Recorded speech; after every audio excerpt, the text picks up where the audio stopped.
wisdom would you give to High Lakes as a church, but also maybe the leadership and in general? Well, of course, the first thing that I think that we all need to do, not just the leadership, is to pray for guidance on everything that we do, and to just continue doing these great things that happening. It's so needed in La Pine, and I am so excited. I just wished I had tons of money to donate.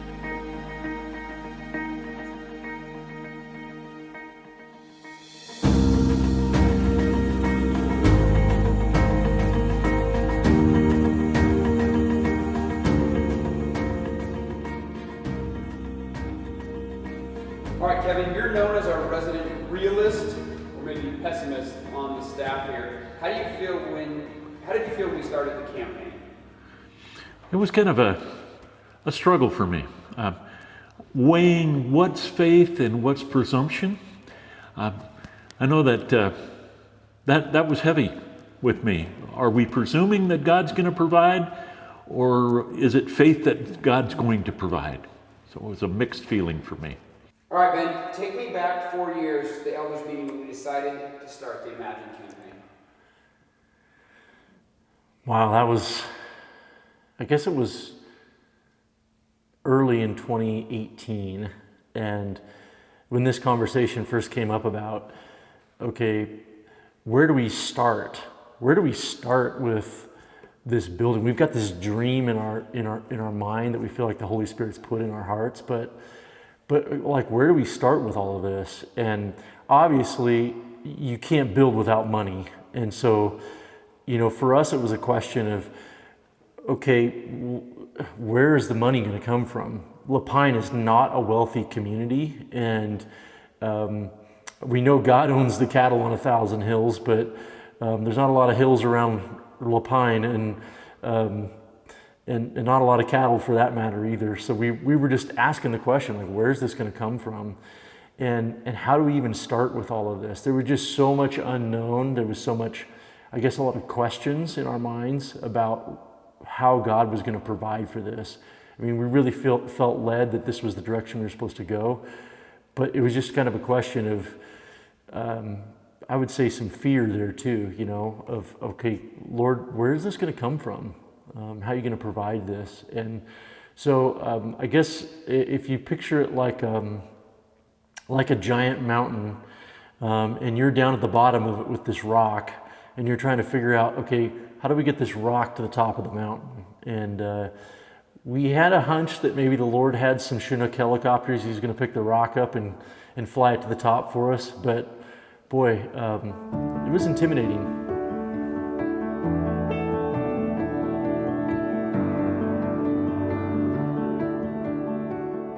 Well, when we moved to La Pine, we were searching for a church that felt, smaller, more intimate than where we came from.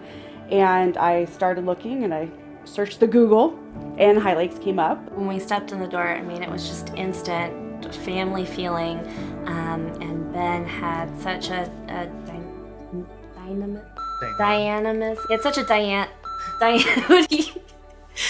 dynamic personality in his preaching.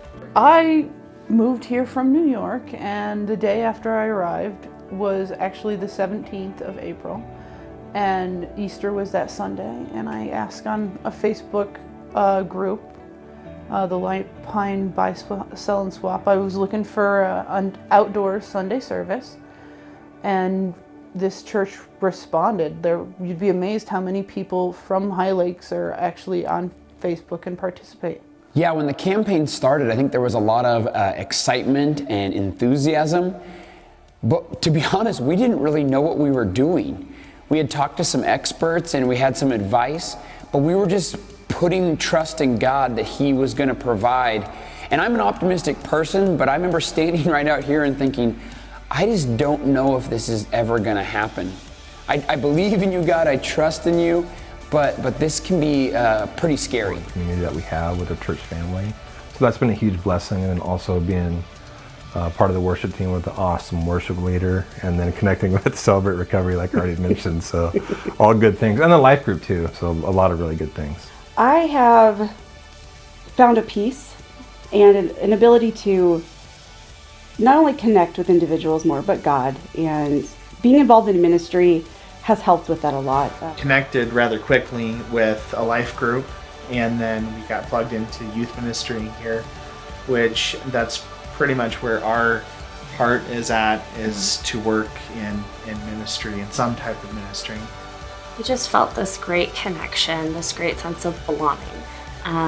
It's literally family for us. You know, we place a high importance on our church members and our church family because they are our family, and that's one of the biggest things I think we felt here.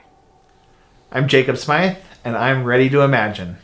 I am Veronica Smythe, and I am ready to imagine. I'm Gretchen, and I'm ready to imagine. My name is Dan, and I'm ready to imagine. Hi, I'm Rachel, and I'm ready to imagine.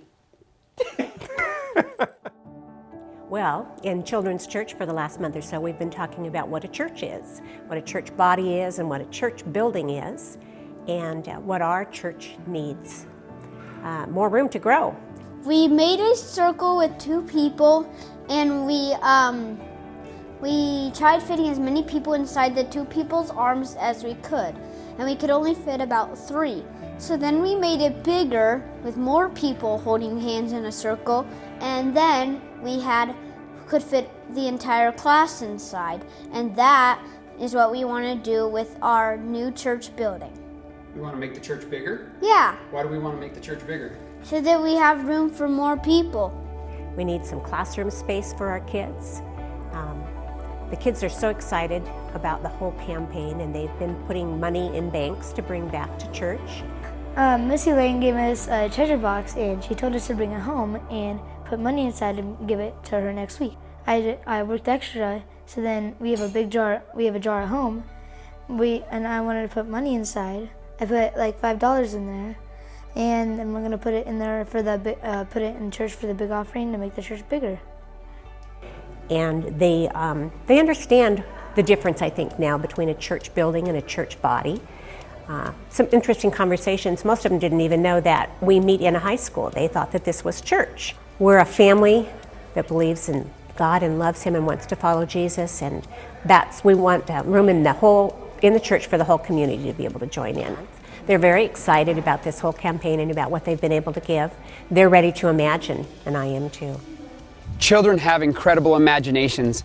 And I work with teenagers, junior high and high school students, and the imaginations run wild there. As I stand in this space, in this property right here, I imagine what this space can be. A gymnasium and a space where students can come to know who Jesus is in a safe and a comfortable and enjoyable environment. We are so excited to be able to be a part of this project as a student ministries department. For the last month, we've been talking about the Priceless series, and we've been going along with it with the church as well. And students have given their offering, and that's going into the building fund as well. They're ready to imagine, and so am I. My name's Aaron, and I'm ready to imagine. Why did you give to that thing? Because I thought that the thing I really wanted wasn't that important, because I want more people to come to youth group to learn who God is. This project means to me something that you can hold on to something, but you can let it go for God. I gave to this project because I'm super excited about having a building like this, to have a gym and our own worship space. I also felt that God called me to do this. This project's exciting because right now we're currently at the high school where we have to put everything away every week, and people don't get to really stay after church and socialize and build that church community sociality together. So more people can come to youth group and know about God. I'm Vivian Cooper, and I'm ready to imagine.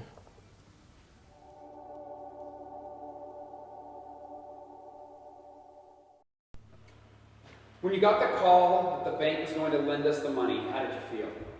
It was great relief. We had gone through the whole process with one bank to have them jerk it back right at the last moment, and so that was a big disappointment. Then when Columbia Bank gave us the green light. It was really exciting, but again, the realist in me kind of had some angst also, especially when you look at the loan amount with all those zeros. It kind of freezes your heart up, but overall, excitement. It's been a long process and a lot of planning, a lot of scheming, and a lot of imagining. It's so great now, though, to have reality replace that imagining. Welcome to the groundbreaking of this multi-purpose worship center. Unless the Lord builds the house, the builders labor in vain. And that's no disrespect for all of Perry's crew that's here today. I see all of you here. Super cool that you guys are here. No disrespect to you. But unless God builds this, we can build structures, but it's God that builds the church. It's God that builds the people.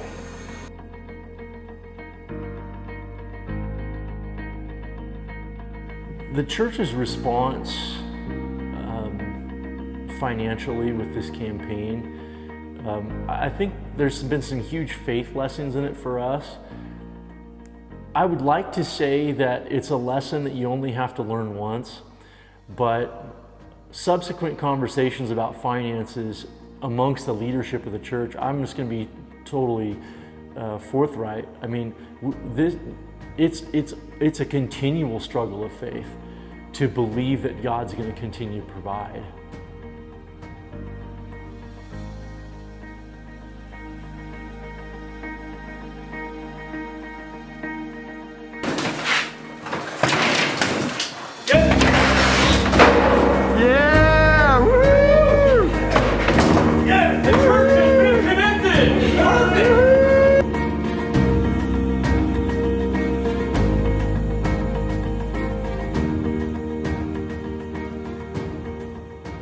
If there was one thing you could say to the campaign givers, what would you say?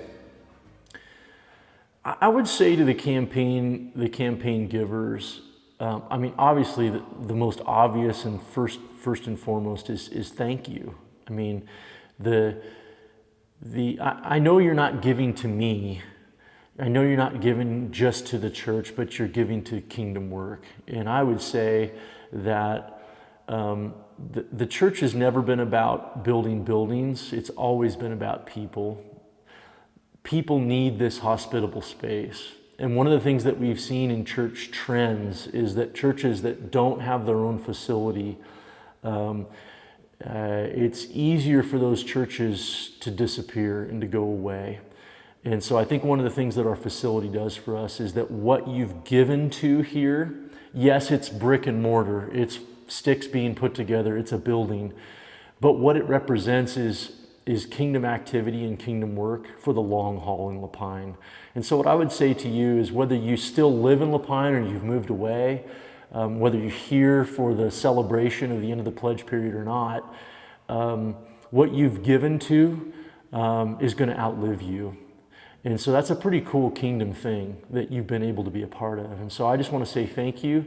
But I also think that that this is something that the longevity is now set for, and God's going to continue to use this facility to reach people for a long, long time.